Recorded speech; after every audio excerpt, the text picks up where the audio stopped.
Back on the town hall, and if you're a fan of the show Ted Lasso, you will recognize the Believe sign taped above the door leading into the Oval Office. The sign was put up ahead of President Joe Biden's meeting with the cast of the popular show to talk about mental health issues today. The president has pushed for major taxpayer investment to help solve what he has called the growing mental health crisis in America. And that includes funding for expanded school-based treatment and training for first responders.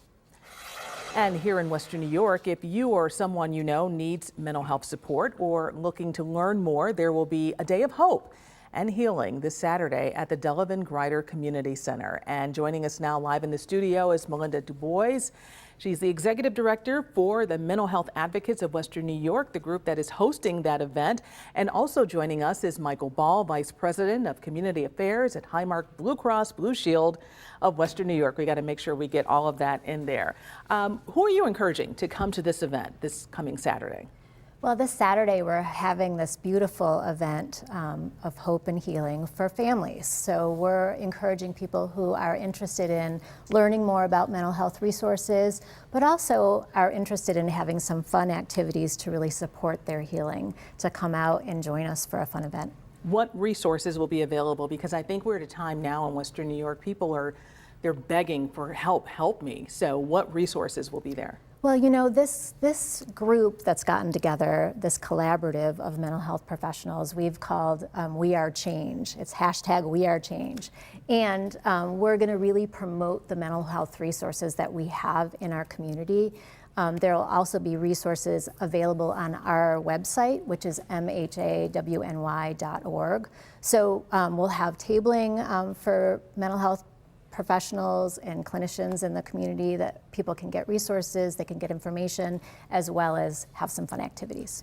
If we can get you involved here, this community has seen so much, from the top shooting to the blizzard. We had a deadly fire where children and then the grandmother passes away, Damar Hamlin, and of course, as you just heard, we were talking about Jason Arno. There is a need for mental health resources. It's increasing, right? Even for children, we can't forget them. That's right, Claudine. You know, after the 514 shooting at Tops, we really saw, at Highmark, we saw firsthand how critical mental health services were in the community, just through our support and interaction through mental health providers.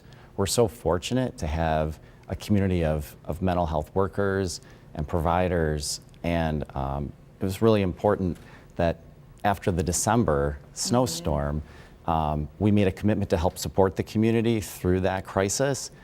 And because of our experience on 514, we knew that mental health services had to be right up at the top of the list. So we called Mental Health Advocates. I called Melinda because we knew that it was going to take a lot of collaboration to meet people where they are. So Melinda and her team and a number of providers came together quickly and created We Are Hope. And we're just so grateful for the 3 initiatives that they've been able to pull together in a short period of time, and that we really feel are going to have an impact and set the community up for success moving forward. That hashtag really makes sense, We Are Hope, because not only do adults, but our children, because you keep hearing about things that are happening in the community. These kids are going back to school and they don't have any hope. So you also have another event that's going to be coming up next week. Right, so on Saturday is our Day of Hope and Healing, and then on Wednesday we are pulling together a roundtable discussion. Because what we've really wanted to focus on is our community has experienced all of these traumatic events. And we really wanted to pause and think about what have we learned from these events as a community. How has our community handled trauma like this? And are there things that we might want to do differently or have more resources moving forward to support our community? So the initiative of We Are Hope is really pulling people together to talk about how we can build more resilient community supports so that we can help each other in the future. We appreciate you for being here because it is an important topic. We will be there Saturday, next week also, to check in on that discussion, because it's something that we all need to think about, because if it's not affecting us now, it definitely may affect us later. Right. All right. Thank you so much for joining us here in the Town Hall on Channel 2.